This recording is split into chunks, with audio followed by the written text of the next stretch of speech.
Welcome to Evidently Speaking by Project Evident. I'm Sarah Troia. Project Evident harnesses the power of data, evidence, and technology for greater impact. Evidently Speaking explores the stories core to this mission and highlights the insights and successes of nonprofit practitioners and our partners. Project Evident worked with the technology and program leads of 13 nonprofits to co-create a practical and actionable Equitable AI Adoption Framework.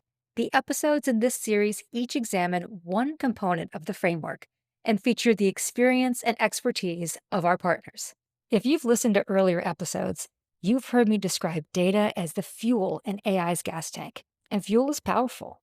I mean, think about gas stations. There's a reason why there are a whole bunch of no smoking signs and fire extinguishers. You have to take some safety precautions. The same is true with your data, particularly when you think about your data and AI. This episode focuses on data governance and risk. The Equitable AI Adoption Framework breaks data governance and risk into 4 key areas: managing privacy risks, data governance, centering humans in high-risk scenarios, and mitigating bias. Your data governance policy should harmonize with any AI guidelines or AI policies you put in place. If you want to learn more about those, listen to our episode focused on safe and fair AI practice. We're going to start with managing privacy risks, and this is really the cornerstone of responsible AI use. Yeah, I mean, I think I see myself, number one, as a steward of student data, right? Which is a really big responsibility. That's Sarah Gripshover, Director of Research at the Project for Educational Research That Scales. Well, PERTS. PERTS is an organization that works to provide resources for educators to create the conditions for young people to feel like they belong in school, such as providing coursework that feels meaningful and relevant to their lives. And that helps students feel like adults believe in them. Sarah's organization, PERTS, is earlier in their AI journey. They're currently developing and beta testing an AI tool to recommend practices for educators to use in their classroom. And the way Sarah manages privacy risk? She gets out the magnifying glass and she reads the fine print on vendor contracts. I mean, I think the first thing is just to look for clarity in the private privacy policy. So, a lot of privacy policies will sometimes use kind of ambiguous or indirect language, and you're kind of like, well, what does that actually mean? Or sometimes there can be kind of an endless maze of links, right, to slightly different privacy policies for different products or pricing schemes, right? And so, I mean, I think it's really important to have patience with that and actually jump through all those hoops and click on all those links and really figure it out. And then the second thing is, so, if you're reading a large language model provider's policy, that's one thing. But then sometimes there's services that use large language models, and those those companies will state their own privacy policy, but it might not be clear from that what's happening once your data goes off to the LLM. Because of course, then the LLM has your data. It's now subject to their policies, right? So the term Sarah just used, LLM, it's actually shorthand for large language models, sometimes also referred to as generative AI, which has its own shorthand, Gen AI. So LLM, large language models, generative AI, Gen AI, all the same thing. Now, sometimes people might also use the commercial name of a product that is an LLM just to refer to the technology. That could be Claude or Gemini or ChatGPT. But just know, all of those words, people are just referring to the same thing. It's all same. Okay, let's get back to Sarah talking about LLM privacy policies. I think understanding those variables and just understanding, like, you don't need to understand every detail, but just a basic, this is what an LLM is. These are the ones that are in play. This is where the data's going. I think that conceptual understanding is really important. Sarah emphasizes the importance of a conceptual understanding of privacy policies as a way to manage privacy risks. Another of our partners talked about the importance of understanding the practical implications in order to manage privacy risk. I want to make sure my data stays my data. That's Kait Sweetman. She's Vice President of Technology and Data at OneGoal. OneGoal is working to transform post-secondary advising and support. They use AI to enhance the advising experience, ensuring both advisors and students get the most out of each session and have 24/7 access to personalized guidance. Kate's experience in education has made her deeply aware of the importance of protecting student data. I'm allergic to anything that hints they might be using my data to train their models. I'm very allergic to anything that hints they might be selling my data. We also want to make sure that the vendors have a privacy policy that is modern and forward and not honestly too broad. When the privacy policy is too broad, you can probably tell that they just grabbed one from the internet and wrote it with AI. And we are looking for a privacy policy that is really thinking about the real world implementation of how we are going to use this and how our students are going to use this or how our teachers are going to use this. And so it means that we want to evaluate whether those policies, if we can imagine what they look like in real life. So, why are Kate and Sarah focused on managing privacy risks? Because the stakes are high. Kate can envision what could go wrong. The headline that I worry about, like the one that I would be very afraid to wake up, like somebody be texting me and saying, Kate, look at the news. It would say, like, key vendor, insert my key vendor here, has unprecedented data breach. And honestly, my reaction would be like, oh, it finally happened. Because I think the data breaches are a real fact of doing business. We work really hard to make sure we're protected against them. We work hard to make sure we have backups and redundancies. But it's not just about reading the fine print on your vendor's privacy policies. OneGoal also protects itself with its internal data governance policy. And that policy, it minimizes the amount of data they collect. So, OneGoal's data governance policy starts off with just a real focus on data minimization and data retention. And so, what I mean by that is the safest thing to do with data is not have it. And so, we just don't ask for the data that we don't need. We're not going to ask students for a lot of additional information just so that we can do some reports or demographics. That's a slippery slope in terms of collecting data.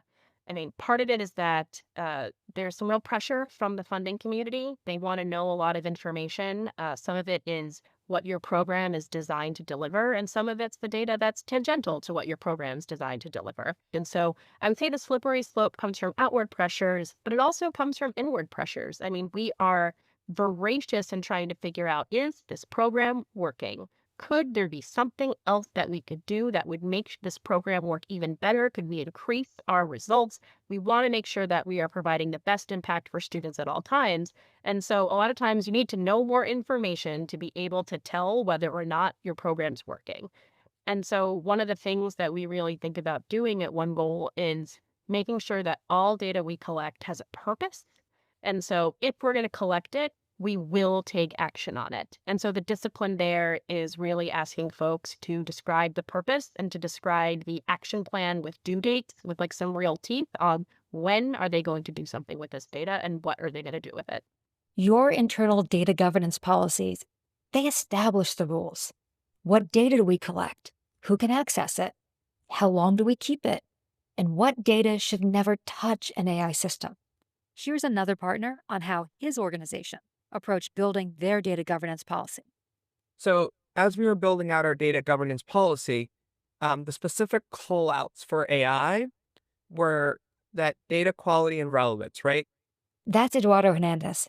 He's the Executive Vice President of AI Technology Solutions at Scholas.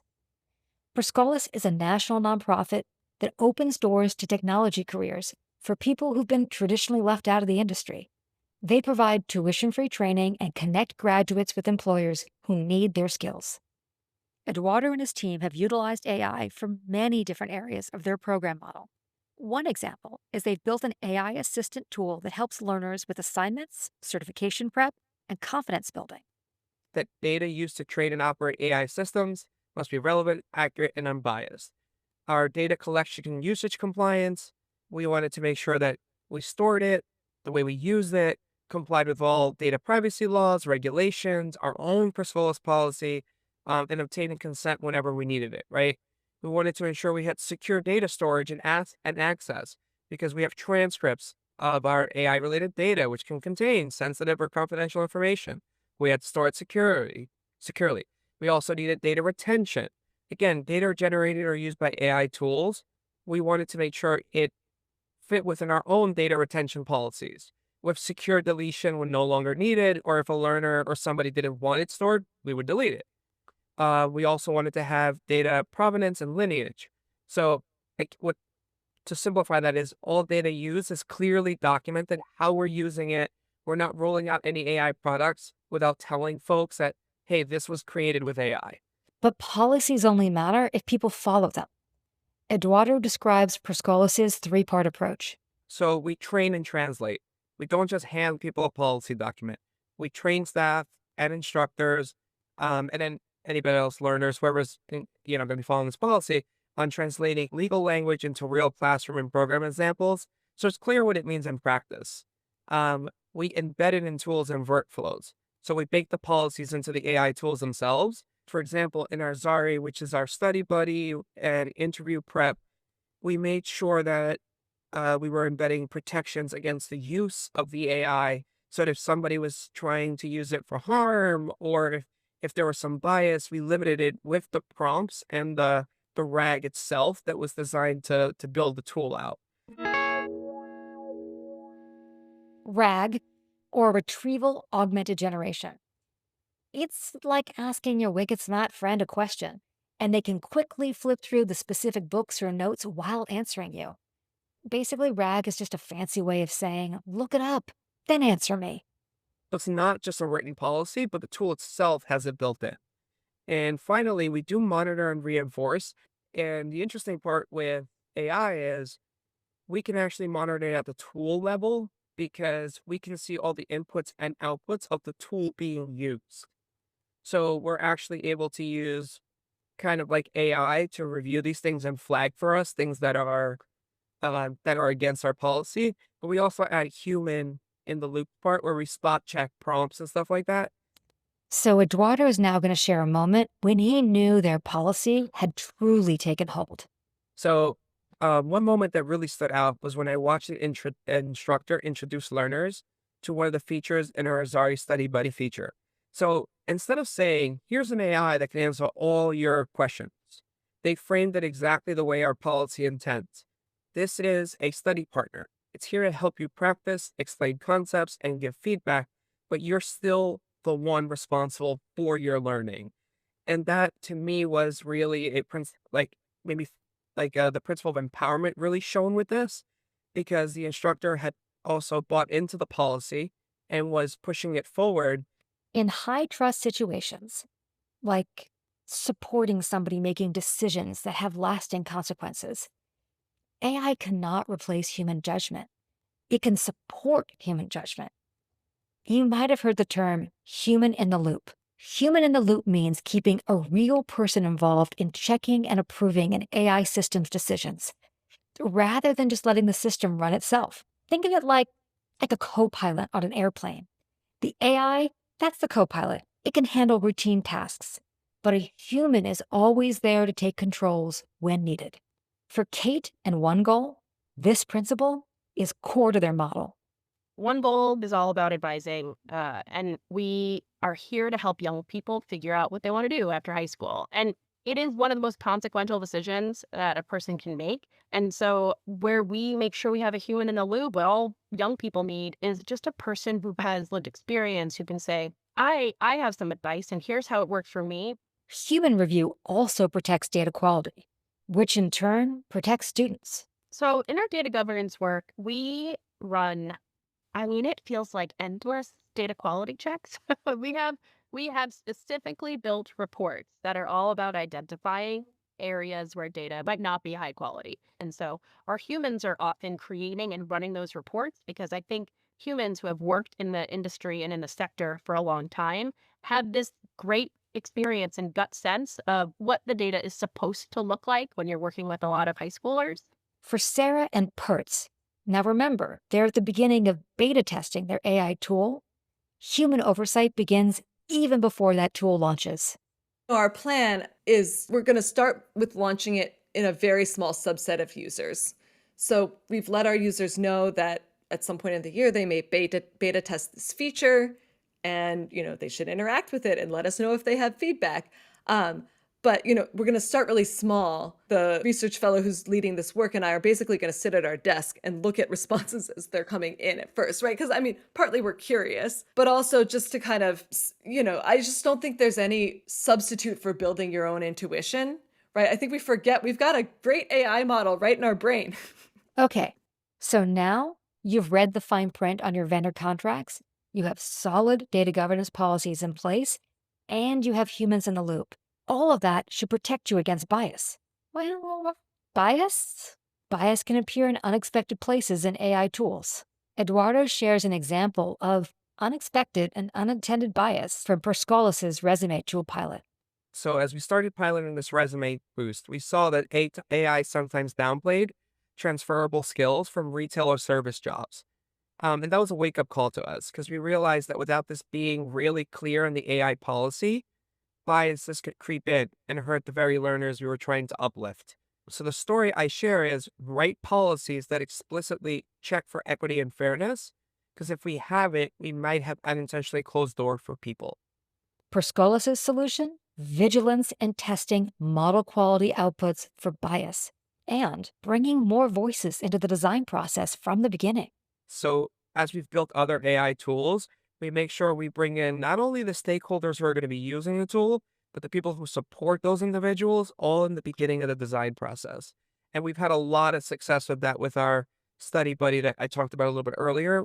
As we've heard today, data governance and risk management enable safe, equitable, mission-aligned AI innovation. So when nonprofits manage privacy risks thoughtfully, establish clear governance policies, keep humans at the center of high-stakes decisions, keep watching those model outputs, and design intentionally to avoid bias, then you're building systems that are not only effective, but worthy of trust. I want to end with some great advice from Kait. I think the thing I would want my peers to know is that communicating to non-technical audiences is the make or break of data governance and data risk. If you lose people along the way, they are not going to be invested in the investment that it takes to do this well and to do this right. Do the work to get the trade-offs to be simple and also present them as trade-offs, which means we could do A, we could do B, it could take longer, it could take less long. We have choice. All risk is choice mitigation. It is all about making sure you're taking the information in. It can feel high stakes because it is high stakes, but you're not going to get very far with your colleagues and with other people if you've got the temperature at a fever pitch. Your responsibility as somebody who's working to communicate about data governance is to keep it calm, keep it cool, keep it collected. Thank you for listening to Evidently Speaking by Project Evident. I'm Sarah Troia. At Project Evident, we work to build trusting partnerships and expand access to tools so leaders have what they need to improve outcomes. We believe that when practitioners are equipped with actionable data and evidence, stronger and more meaningful outcomes for students and communities become a reality. To learn more about our mission and work, visit projectevident.org.